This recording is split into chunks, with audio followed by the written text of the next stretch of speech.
We got this. It's not even doing it. Good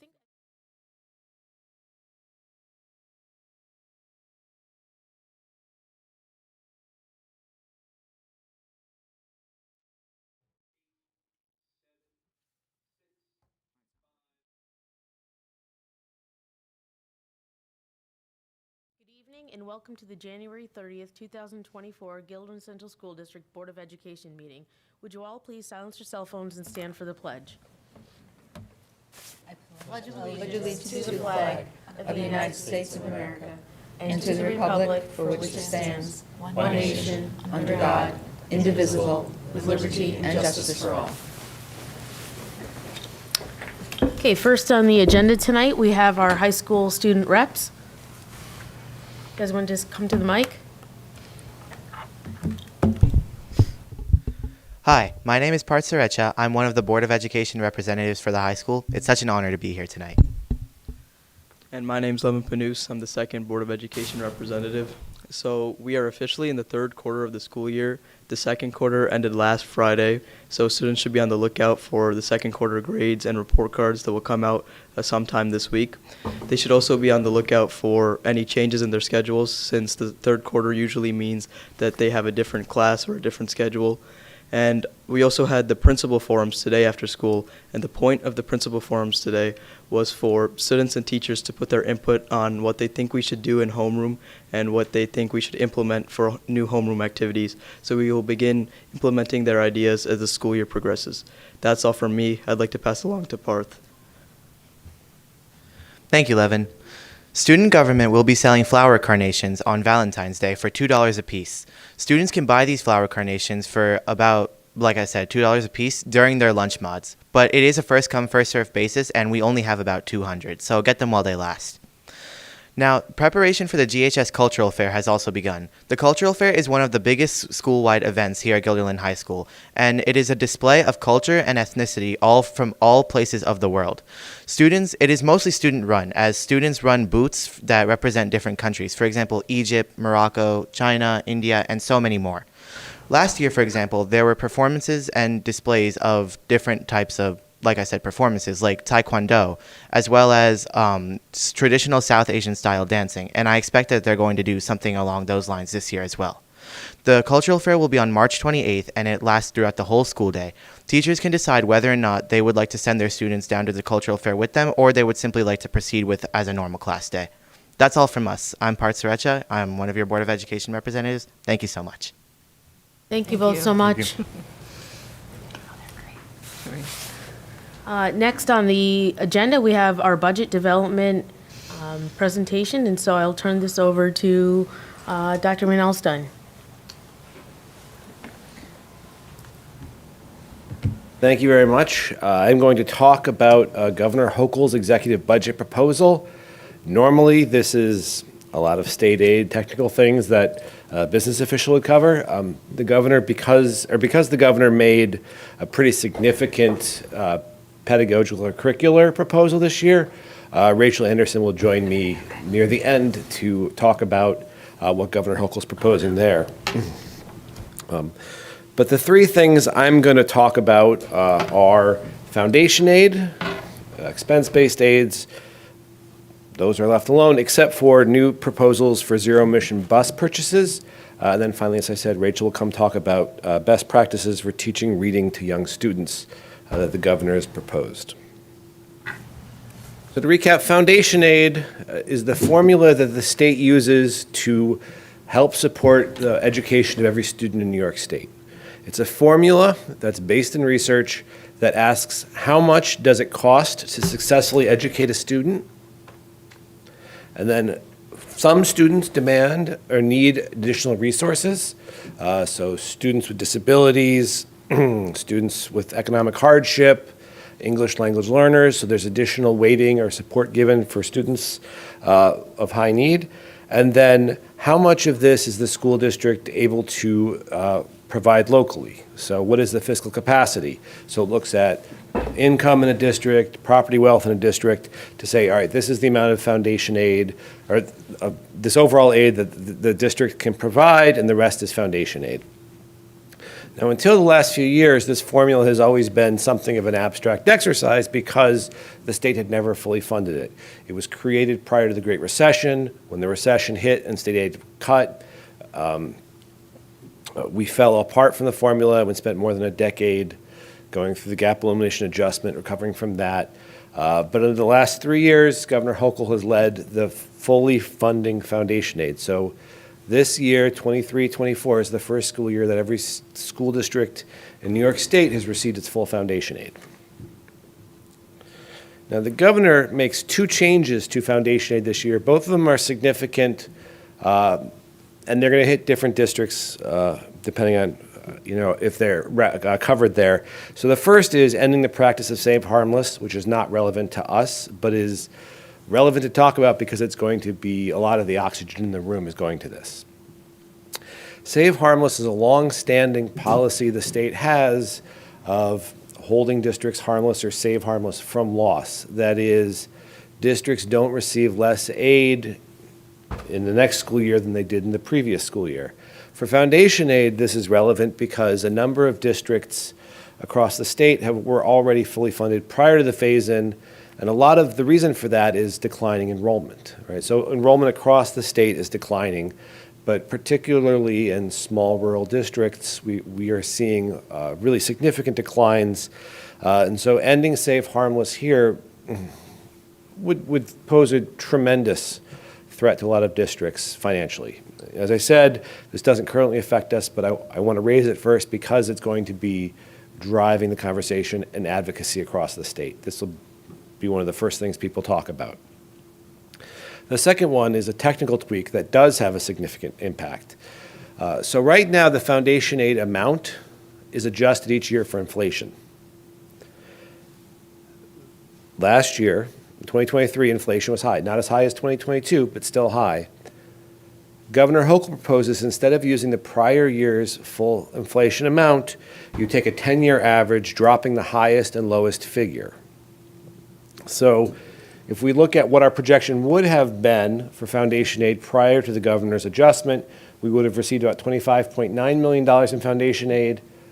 Under her proposal, it's about 25.6, so about a $325,000 reduction. So this is a meaningful difference. In our budget development, we're using the governor's figure, but we're also bearing in mind that if we get an enacted budget prior to having to adopt a budget, we are hoping that that will be restored to the traditional inflation measure. These are the proposals across aid categories. As I said in that first summary slide, the governor did not propose any other changes to expense-based aids that we had seen for many years prior to this under the previous governor. Expense-based aids are, as they say in the title, a school district spends money on a service or a good or a practice in 1 year and receives aid on it the following year. So for example, if we buy a piece of software or a service from BOCES, we pay that money this year. Next year, the state gives us aid on that. They pay a portion of that cost. Same with transportation aid. Same with building aid, which is a little more complicated because it's spread out over time. So if we're doing capital projects now, we start receiving the aid and we receive it over a period of 15, 20, 25, 30 years, depending on the kind of project. And we pay debt and then we get aid from the state on that project.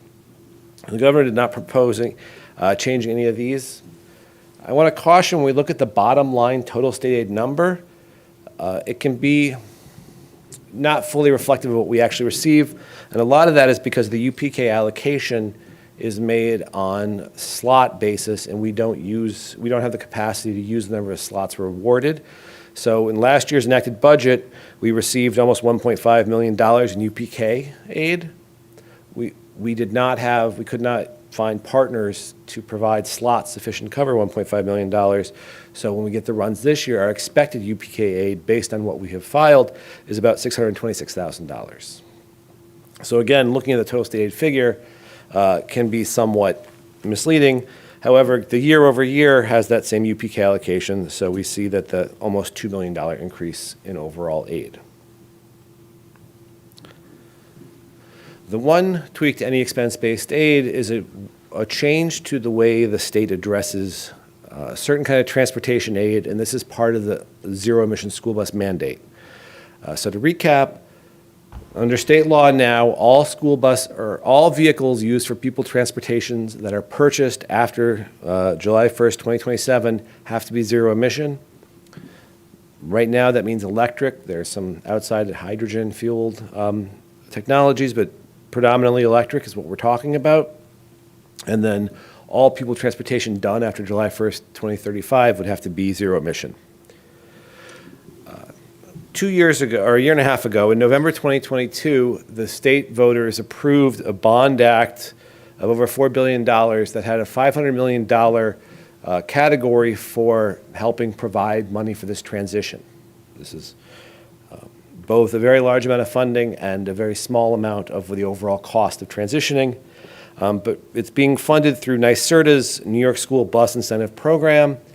This is a program the state has that tries to offset some of the additional cost of electric school buses versus traditional or conventional school buses. And how it works right now is if you bought a bus, and it's the sticker price on the electric bus is here, the conventional bus is here, you would get a voucher that offsets a portion of that gap. You would only get state aid on what you actually pay, right? So if our cost after taking the voucher out was $150,000 or $100,000, we would get aid on that figure, not the overall thing. This is generally how grants worked, is you deduct the grant from what is aidable because you're not spending your own district resources, you're getting them somewhere else. The executive budget would allow you to get aid on the voucher amount up to the net cost of the bus. This is complicated. It's easier to see with actual scenarios. So these are approximate figures trying to illustrate the proposal. They're not any sort of quotes or specific case. But if a conventional bus right now, a full-size bus, costs about $162,000, with our aid ratio, we would pay that. We would receive $103,000 in state aid, so the net cost to us would be about $59,000. Under the current incentive program, that is before the governor's proposal, sticker price on electric bus is $430,000. Yeah. But that voucher under the bus incentive program would provide $220,000, $500 off the cost, so the net cost would be $209,000. More than 162, but well under that 430 figure. We would receive aid on that price, the amount the district actually paid, and so our net cost would be a little over $76,000. The governor's proposal, we see the voucher amount, we would receive aid on the $430,000 figure up to what we actually pay. Our transportation aid ratio is high enough that it would be a net cost of zero after aid is factored in. However, I want to emphasize a number of disclaimers about this as I see people smiling. One, we don't know what ends up in current law, right? This is a proposal. So we can't make decisions. We had a business practices committee meeting recently that you'll hear about in the committee reporting section. But one of the takeaways is it's hard to have a single plan. We talked about having multiple pathways depending on what happens. The other thing that really complicates this is there's a tremendous amount of infrastructure that needs to take place to facilitate this, right? So we can't just get an electric bus, have it roll up, and be able to plug it in. Right? Even if this proposal makes it into law, we then have to say, is it worth it to invest in what we would have to do to put in chargers? Do we have the capacity to hold those chargers now? Which is why we are looking to do a fleet transition study, which is another thing that's being supported by NYSERDA, to help us understand our district-specific roadmap. But I needed to highlight this because this is a very significant proposal from the governor. Now I will turn it over to Rachel, who will come and talk about reading instruction.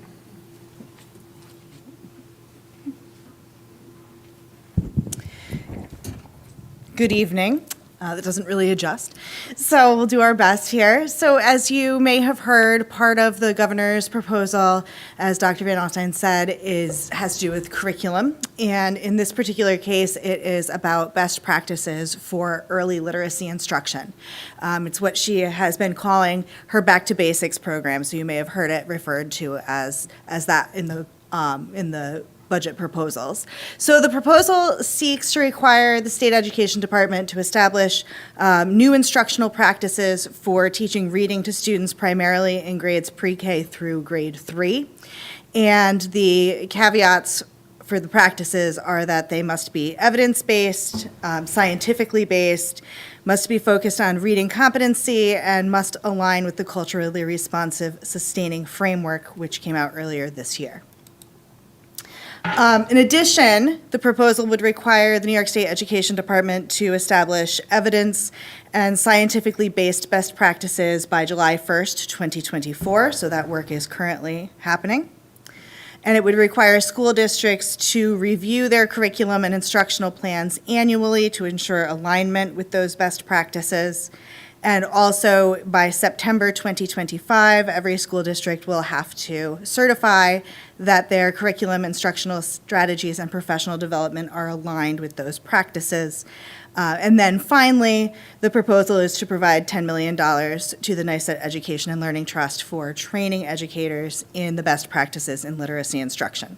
Again, as Dr. Van Alstyne said, this is all proposed, so none of this is actually law yet. And as you can tell from the dates there, we're not really sure exactly what is going to come out from state ed as far as what these best practices will be. However, there were some literacy briefs that were published about 2 weeks ago that are giving us a pretty good idea of what we'll be looking at. And they're really based in 6 different components of evidence-based instruction that include a strong emphasis on discrete instruction in phonics, vocabulary, phonemic awareness, comprehension.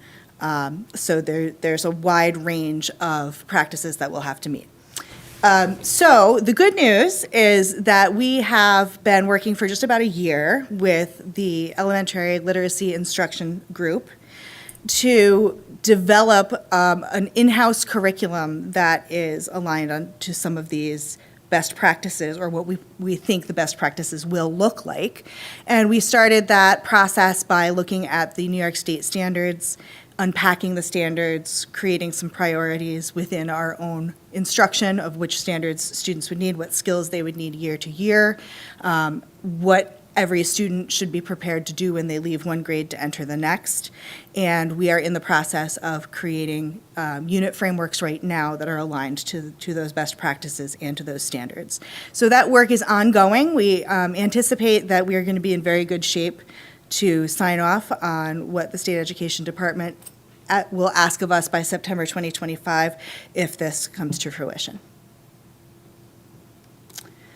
So that brings us to next steps in budget development. And as you know, we did the thought exchange for community and stakeholder input, and we're analyzing those responses.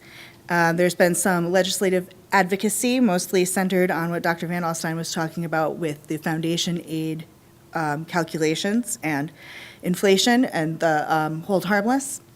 And I know that Dr. Wiles already attended one of those events, so I'm sure there'll be more to come. And then our draft budget proposal should be on March 5th, 2024. And hopefully we will have a state budget by April 1st, and then a budget adoption by April 16th. So are there any questions at this point? I just have a question. Maybe it's for Andrew about the business practices. So you, the committee met but talked really about the buses and the infrastructure piece. So we only get aid then for buses, right? We don't get any kind of, even though like we have to have infrastructures first. There are various incentive programs for infrastructure as well, but financing it, I'm a business official, financing is a very real part of it, but there's also our capacity, the disruption, the timing, the work it takes. So one of our goals is going to be to develop a more robust plan rather than just ooh, there's buses, and we're gonna get some buses and make sure that we have a plan, because we have to, current law, turn over the whole fleet. So it has to be a long-range plan. Part of that will be our new transportation director, who is sitting in the audience now. Well, you'll appoint him in a few minutes. But we're looking forward to working with him. And so that means, right, so like the bus garage changing, so there's, all these buses can be plugged in. More questions than answers. Okay. Thank you. Actually, I have a related question about the buses. What is the natural lifespan of a bus? Is it 10 years? I'm sorry, I'm putting you on the spot. Well- Well, I can jump in here. Our replacement plan is 10 years. 10 years, okay. Actually, it should be a little shorter, but we can manage 10 years, because after 10 years, the cost of keeping the bus up to standards for DOT becomes more expensive than buying a new bus. Okay.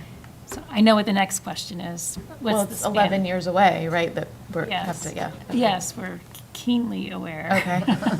All right. And so, and some of our buses, you know, travel far. So then Yes. that means, would they have to have infrastructure to have them charge in other places too? Or is that like a working with other districts kind of thing, or?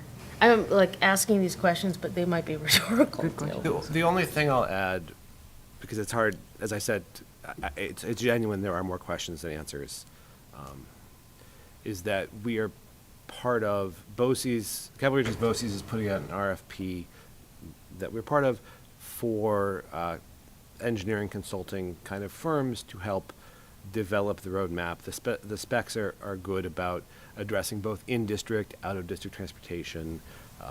So we're going to look to have experts help us try to find answers to some of those questions. But absolutely, out-of-district transportation, our district-specific transportation with elevation, climate, there are a lot of factors that we are trying to find answers to. I just have one more question. This is probably for Rachel about the reading program. So is this something different than what Gilderland's been doing in the past, like, 5 years? There's elements that are the same and there's elements that are different. So we're basically incorporating the best of our current practices and then aligning some new practices to some of these standards that have come out over the last few years. And then is there aid or funding for like teacher training for that? So the proposal is for $10 million. What will actually be incorporated, we don't know. How much Okay. will be, how that will be distributed, we don't know. We already have a very robust coaching program in place, and our literacy coaches are the ones who are taking the lead on this curriculum development project that we've already been working on. We're also getting some support from our Capital Region BOCES. We have a literacy coach who's been working with our coaches, so we have multiple layers of support, and I think we're in a really good place. Does this include middle school too, or is it literacy coaches like at the elementary school? It's at the elementary school currently. Okay.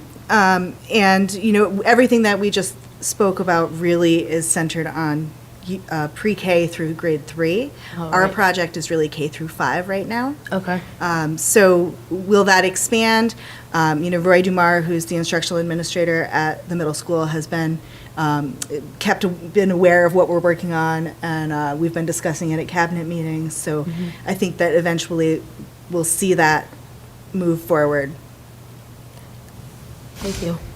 Sorry. Does the governor's proposal have to include pre-K? Or is it a range? I don't know Okay. at this point. We have to see what the practices actually are when they come forward. My guess is that pre-K will be included to some extent, but our program is a little unique in that we partner with community-based organizations, and so I'm definitely keeping the directors of those organizations aware of what we're doing. We actually had a meeting today where we talked a little bit about what it means for those programs in the future. So again, like Andrew said, more questions than answers right now, but we're definitely keeping an eye on it. Great, thank you. Next, we have the consent items. This includes the minutes of the January 16th meeting, the CPSE and CSE recommendations, personnel action, and financials. Can I have a motion to accept the consent agenda? Blanca, second Nate. Any questions or comments? All in favor? Is Judy voting, Regan, or is she not on there? She's on. Judy? Oh, okay. She's a yes. She's a yes, Thank okay. you. All right, passes 8-0. Thank you. And before we move on, I just want to welcome our newest employee. Mr. Craig Lips is our new Director of Transportation. He'll be starting on February 26th, not a day too soon. So welcome. Great, thank you, Dr. Wiles. Next, we'll move on to information items. We'll start with school business. Back to Andrew. Thank you very much. I am pleased to announce that for the 9th year in a row, the school district received no designation in the Office of the State Comptroller's annual fiscal stress designation. This is a significant accomplishment. The fiscal stress monitoring system tries to identify districts that are susceptible to fiscal stress, both for internal financial circumstances as well as larger environmental factors. And so you receive scores in both categories. We did receive points in each category this year. Financially, our level of reserves as a measure of overall spending has declined. So it may not surprise people who regularly follow board meetings to know that that level has gone down, and that has resulted in a measure of fiscal stress. But again, well below the threshold for any sort of designation. And then within the environmental factors, we scored points, or we had points for level of teacher turnover, level of English language learners. And those are some of the factors that are used to look at how circumstances can strain a district's financial resources. But we are, again, well below designation in both categories. Great, thank you, Andrew. Next, we'll move on to superintendent information. Dr. Wiles? Okay, thanks so much. So my first item is just a brief update on the first meeting of our Future Ready Task Force, which met last week on the 23rd. We had close to 50 people on our virtual call, parents, students, community members, faculty, administrators, representatives from CSR, our architecture firm. And we spent the first part of the meeting really talking about the why behind doing the work and why we need to think about preparing our students for the future ahead of them and what that means for teaching and learning and space and technology. And had, I think, a very good conversation. Second part of the meeting really focused on how this work was going to proceed. So we have now formed 5 working subgroups. We have one for elementary programs, one for secondary humanities, one for secondary STEAM, which is science, technology, engineering, arts, and math, along with career skills. We have a performing arts subcommittee, and lastly is a committee called Gathering Spaces that will look at lobbies and cafeterias and large meeting rooms and places where we bring a lot of people together. Each of those committees has a co-chair, and the process for setting up those meetings began today or yesterday, so we're on our way. I think it's really exciting work, so really pleased with how that got off the ground. My next item, just want to say a couple words. We've posted the summary of our Thought Exchange budget survey to the website. And that's just the overview. We're still digging into it. It has so many features. It's almost kind of hard to dig down into the data in a fine-tooth way. But we're working on that. But we have kind of the 30,000 foot, what are the things that our community cares most about? It won't come as a surprise that the number one was keeping class sizes low. And I think in second place was supporting our students with learning needs, and next was making sure we maintain our arts programs. So we're going to dive into that data a little bit more, filter through by various groups, and we'll provide some more information to our community. And it'll certainly be in my budget presentation because that information really does help us make the fine-tuned decisions. On a related note, we have created a survey for all of you, the board members.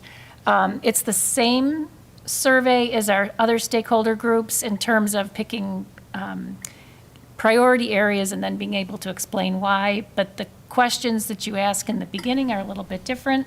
They're about use of fund balance and how we meander through continuing or considering challenging the tax cap. So look for a link probably in the morning, to be honest with you. It takes 5 or 6 minutes to do. And I'm going to share with you some supporting documentation so you can reflect on what our stakeholders said and the priorities from our administrator. So look for that in the morning. And thanks to all who participated in our survey. I'll just say a little bit about legislative priorities because they've been referenced a little bit. Actually, last week I was at 2 legislative events. Assemblymember Pat Fahey sponsored an open house at her office on Thursday, and then on Friday, the Capital Region BOCES hosted a legislative breakfast. All of the area superintendents were there, and about 10 or so elected officials or their staff members. And we had the opportunity to share what is on our list, and they shared what is on their list, and happily, the lists matched pretty well. There was a lot of discussion around the foundation aid formula, as Dr. Van Alstyne pointed out. These were 2 significant changes that came kind of out of nowhere in the governor's proposal, so there'll be quite a bit of discussion that happens around that and the hope to restore some of those funds. But another big topic was around workforce and labor considerations. We're looking for some relief through the civil service process and some of the more arcane elements of picking and accessing employees to come and work for us. So we have a handful of those asks for the group, and the beauty of them, none of them cost money. They are just about flexibility, like being able to go 5 people down on the list rather than just 3 is one example. We are continuing to plug away at our pre-K lottery flexibility and to get the option to weight our list if we so choose. Districts don't have to do that if the proposal goes through. But we now have a bill in the Assembly and the Senate on that, and there seemed to be very good energy behind that at the meeting. And then number 4, we've already talked about a lot, but we can't stop talking about zero emission bus challenges because it's right up on everybody's top of mind. Questions so far? Do you think it would help if the Board of Education wrote a letter to legislators about especially the pre-K issue? It never hurts, and I actually have a sample letter of support for that, which I can include with our materials tomorrow if Okay, you'd great. like. We didn't That'd plan be great. this. Good, thank you. Let me make myself a note there. Next, tomorrow, in this very room, we will be gathering all 7 of our equity action teams to do a mid-year workshop and check-in and try to create the district-wide vision for the work of those 7 teams. So we're going to start with each of the teams reporting out current work, what are their challenges. Second part of the meeting will be a presentation by Derek, where he's going to provide a conceptual framework for how we go forward in the creation of something that he calls SMARTY goals. So SMART with an I and an E at the end for inclusive and equitable. So I'm looking forward to that work. And before we go to the calendar, I just want to say one more thing, because we have someone in our audience who also was recognized in our consent agenda. Eric Heidegger is here. Congratulations on your retirement.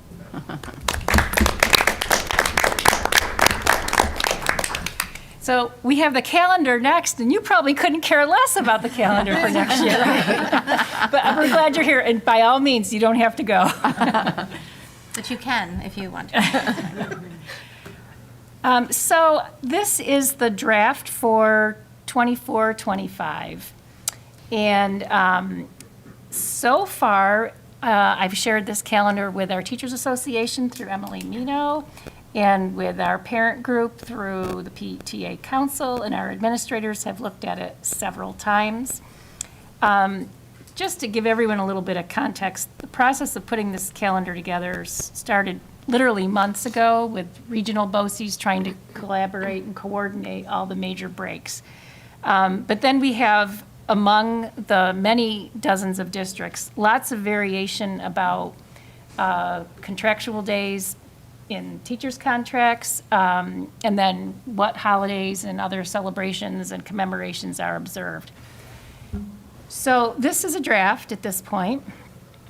It is a very long school year. Labor Day is early, and the last day of school, which is designated by the State Education Department, is late. It's June 27th. So we are able to build in literally all of the holidays that we have been working to include as a part of our DEI work. So Eid is included. We now have the Lunar New Year, which is state law. Of course, Juneteenth. So all of those days are in there, and then we still have 185 days total, which is and then 181 days for student attendance, which means it's the winter time, so everyone is always thinking about snow days. That means we have 5 snow days built into this calendar. So I'll stop talking and take questions. Go ahead, Blanca. There was no way to make Superintendent's Day November 1st? I could have predicted you were going to ask me that.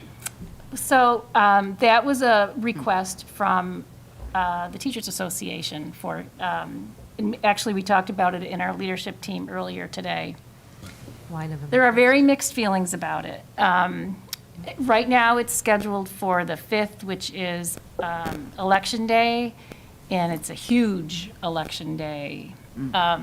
So we are weighing the wisdom of not having school on what will be a very significant day from a election perspective compared to having a conference day in recognition of Halloween.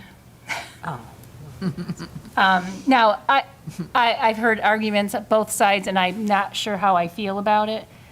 On Friday, the Suburban Council of School Superintendents are meeting, and I'm going to see what others are doing. Not that we have to do what they do, although for every day that our calendar doesn't match the larger calendar, we have kids who miss 2 days of instruction. So the more we coordinate, the better it is for teaching and learning. So no action is required on this tonight, but I wanted to get it in front of you. Hopefully, we would take a look at it for the 13th of February. I'm happy to take feedback. This was harder than we thought it was going to be this year. Marie, you said that the April break, so that's like what, I guess, Easter Monday is when this year they come back, this school year, it's more typical, but this next year they would come back that Monday after Easter, but that's Yes. more of a regional, like with the BOCES decision? Yes, the Okay. whole part of this state picked that week to make the spring break, and it subsumes Good Friday, which is not what usually happens. Usually Good Friday is the Friday before. I'm not sure what the thinking is, because there are plenty of days in this calendar, but I didn't get to make that decision, and we really don't have flexibility on that one. Marie? Go ahead, Gloria. I got a question about the equity teams that are, the meeting tomorrow.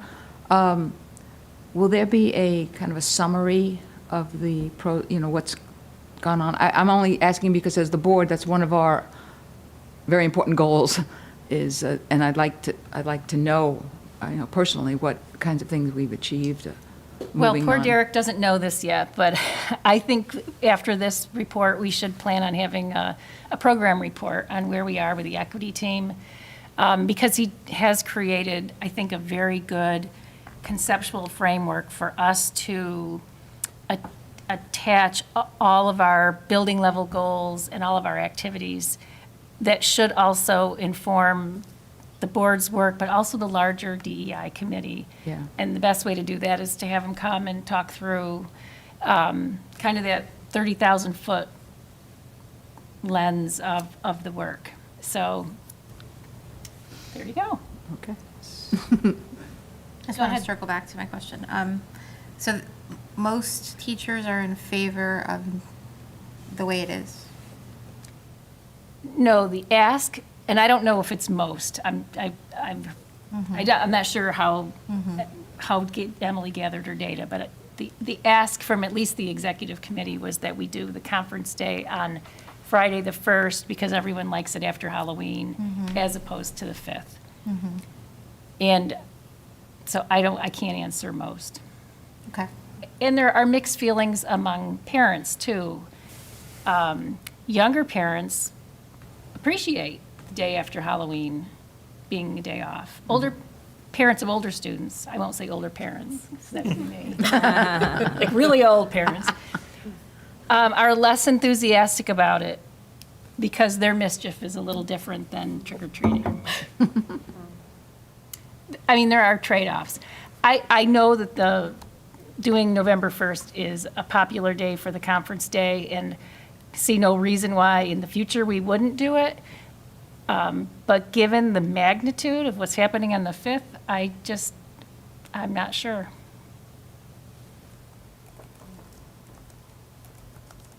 So the regents are in the end of, like, they go up to the 27th then? The 27th is the rating day Okay, so then graduation would be, in July. well, just like, that's why I'm looking, I'm like, no, that can't be. We have not picked the day yet, but we right. have been doing it on the rating day. Okay. So I would assume we would shoot for the 27th, Crazy. late. 20, wait, 27. Okay. Friday. I had a lot tonight. Yeah, thank you, Dr. Wiles. Next, we'll move down to action items. We'll start with school business. Andrew? Thank you. My first item is a contract with Deborah McGarvey to provide assistive technology services for special education students. Can I have a motion to approve the contract with Deborah McGarvey? Kelly, second. Gloria? Any questions or comments? All in favor? Aye. Passes 8-0. Thank you. My next item is a 5-year continuation of an agreement with SUNY New Paltz, allowing students to gain internship and practicum experience in our district. Can I have a motion to approve the internship agreement with SUNY New Paltz? Rebecca, second. Kelly? Any questions or comments? All in favor? Aye. Passes 8-0. Thank you. My next item is setting our non-resident tuition rates for the 23-24 school year. These are calculated by the State Education Department. Can I have a motion to approve the non-resident tuition rates? Katie, second. Nate, any comments or questions? All in favor? Passes 8-0. Thank you. My next item is approval of an installment purchase plan through Capital Region BOCES for the purchase of a number of photocopiers throughout the district. Can I have a motion to accept the purchase agreement? Nate, second. Rebecca, any questions or comments? All in favor? Aye. Passes 8-0. Thank you. My last item are general fund transfers to cover Parent Square license, retirement system payments, and salary increases for district office confidential staff that were recently approved by the board. Can I have a motion to accept the general fund transfers? Kelly, second. Blanca, any questions or comments? All in favor? Aye. Passes 8-0. Thank you. Great, thank you, Andrew. Next, Dr. Wiles, superintendent action. Thank you. I have 2 items this evening. The first is a memorandum of agreement, and it seeks the approval so I can execute the agreement between the Guilderland Central School District, the Guilderland Principals Association, and Peter Brabant. Can I have a motion to accept the MOA with the Guilderland Principals Association and Peter Brabant?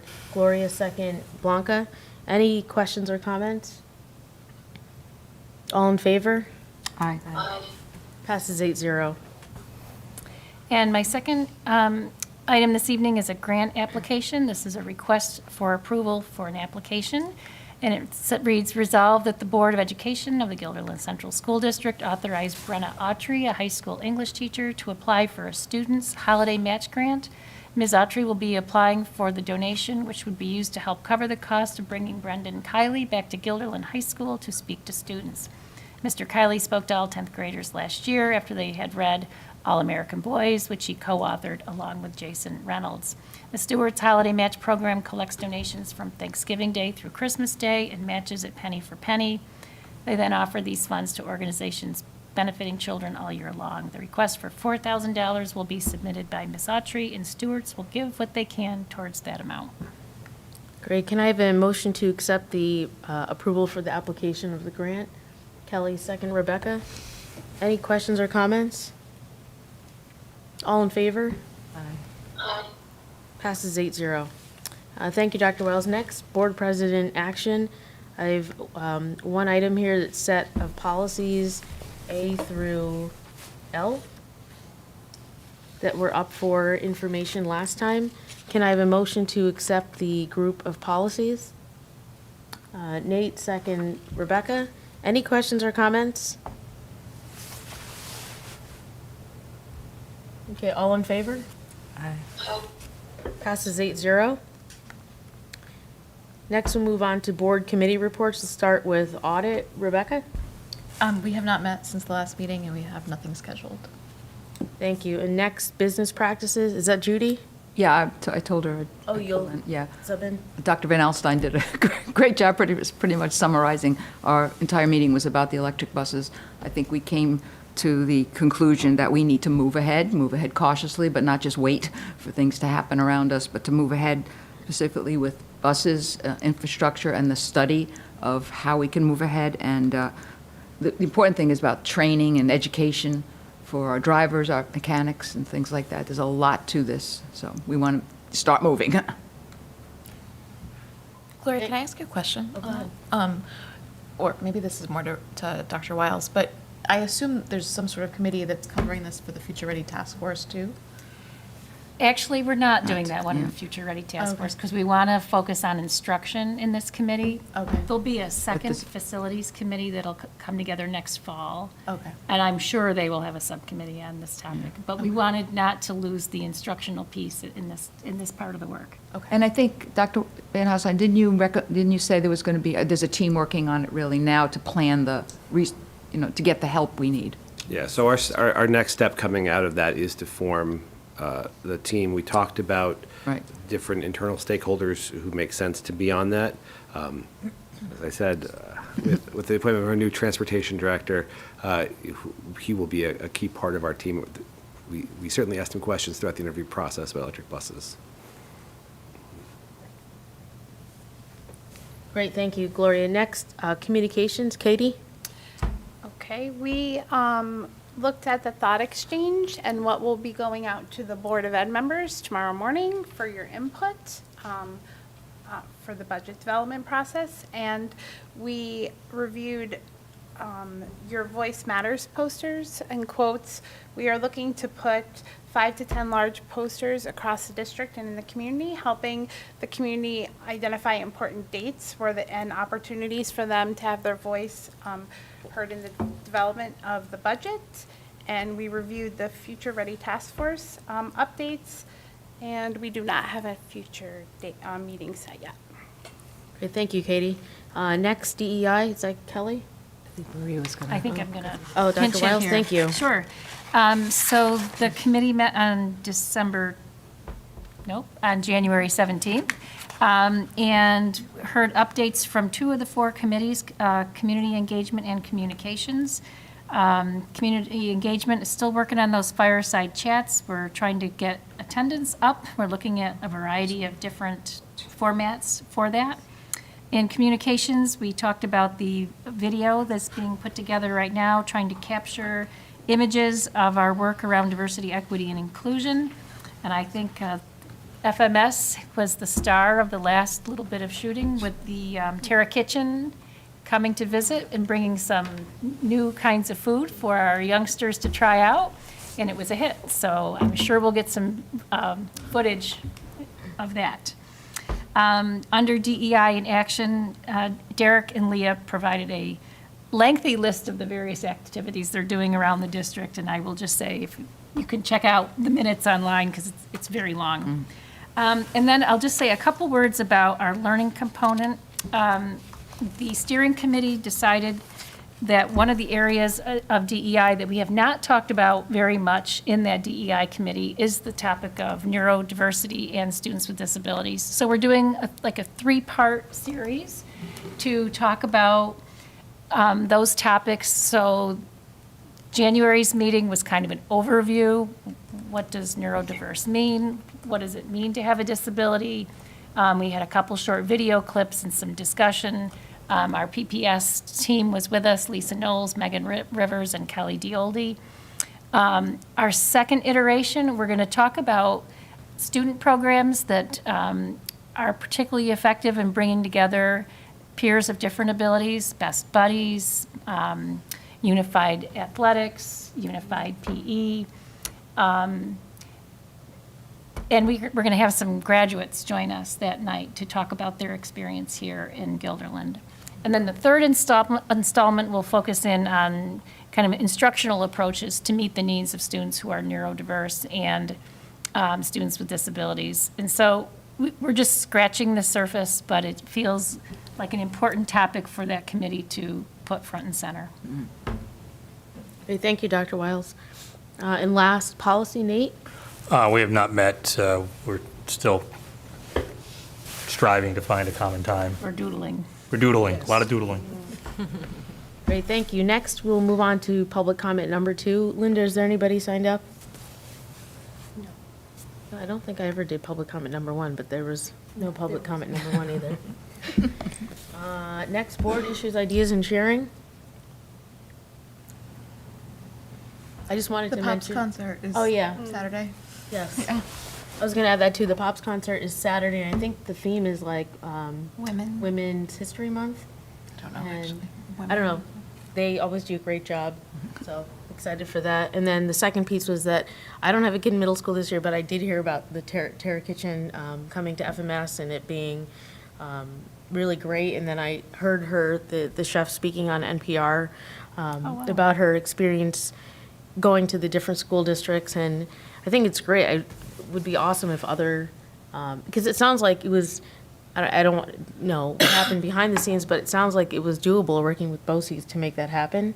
So I just really liked her perspective of how, she thought about bringing different foods to kids early on and how that kind of helps build bridges, and it was a really good piece. I guess she's been on there like multiple times, but I just happened to catch that one.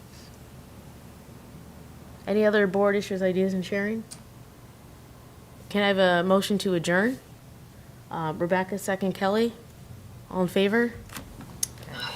Passes 8-0. Thanks, everybody.